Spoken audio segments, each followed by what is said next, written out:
간증이란 조선시대에는 죄를 증언하다라는 법률적 용어로 사용하다가 오늘날 개인 신앙의 경험을 고백하는 것이라는 종교적인 의미를 담고 있어요.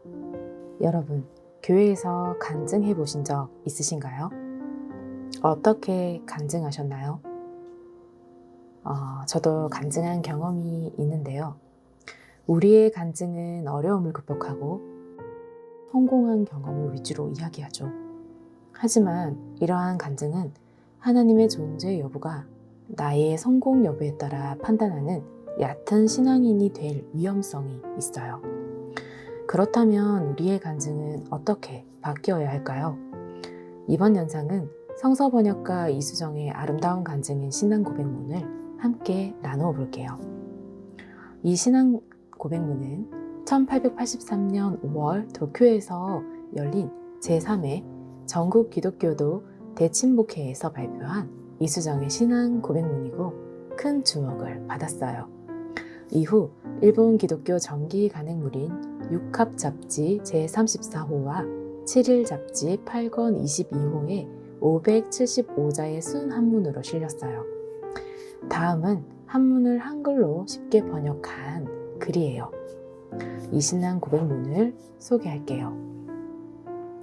나는 겸손하고 조심하는 마음으로 전합니다. 나는 작은 나라에서 태어나 배우고 익힌 것이 적습니다.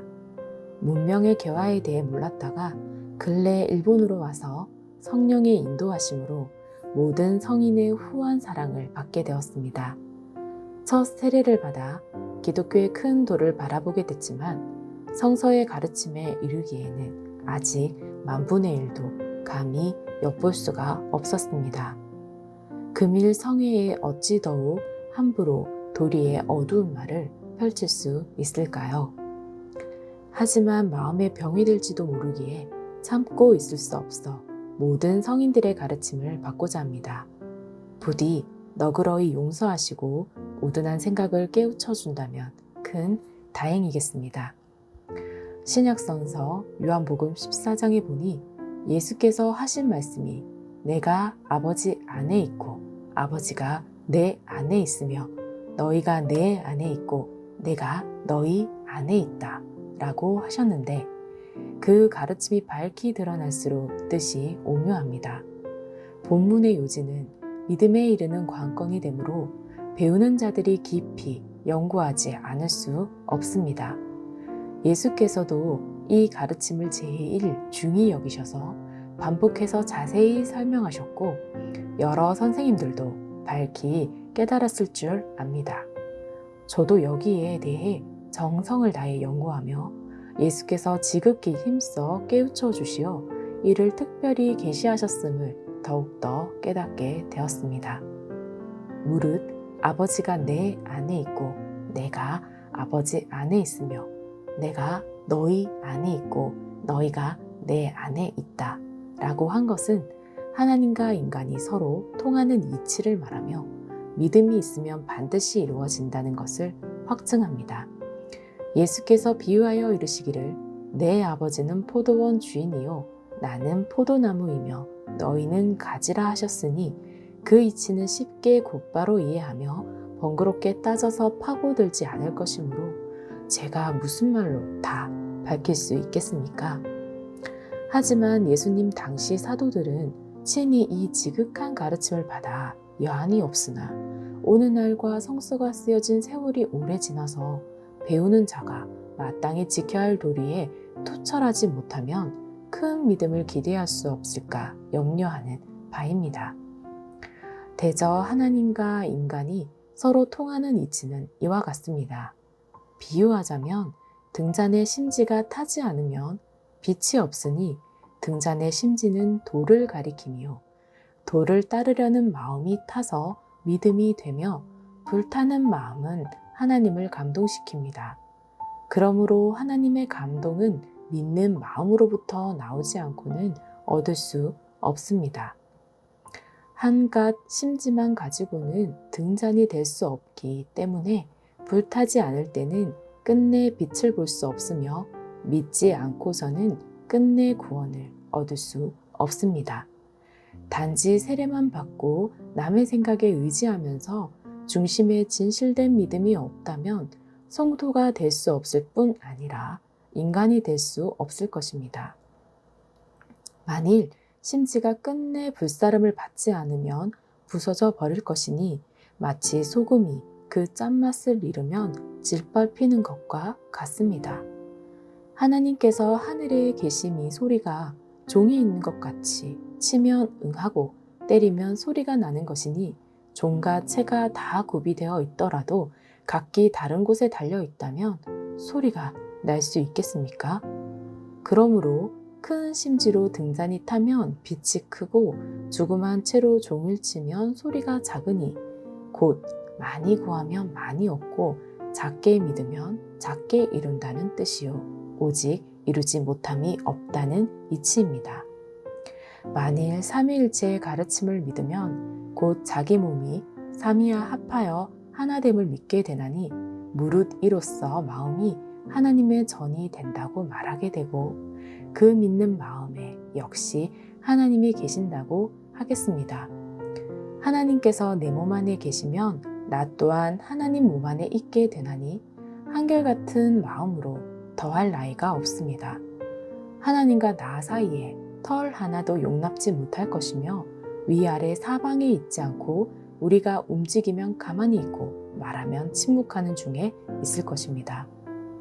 그러므로 구원을 받았는지의 여부를 알고자 하면 마땅히 자신에게 하나님의 마음이 있는지 여부를 살펴볼 것이요 스승에게도 묻지 말며 하나님에게도 엽죽지 말 것입니다. 이것이 하나님과 사람 사이의 지극한 감흥을 이루는 징조입니다.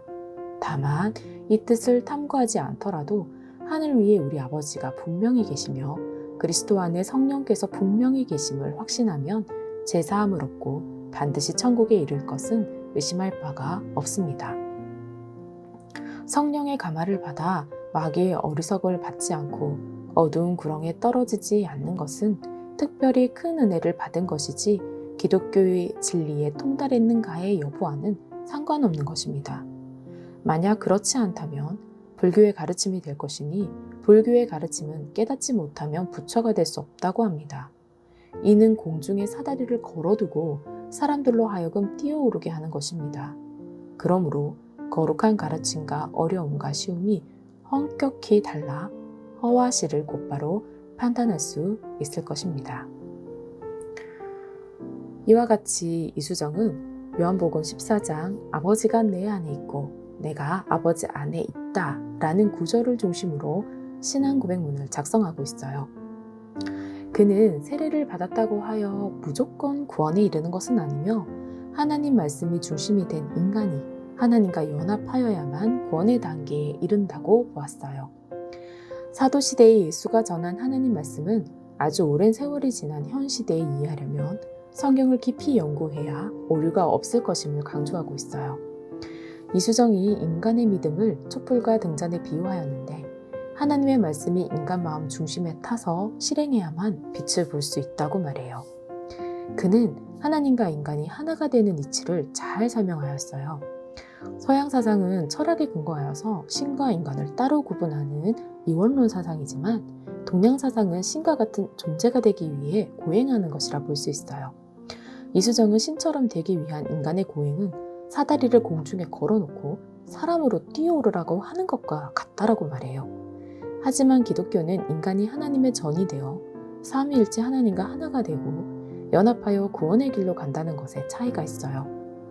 하지만 구원의 단계에 이르기 위해 하나님과 연합하여 성화의 단계까지 가야 한다고 보았어요.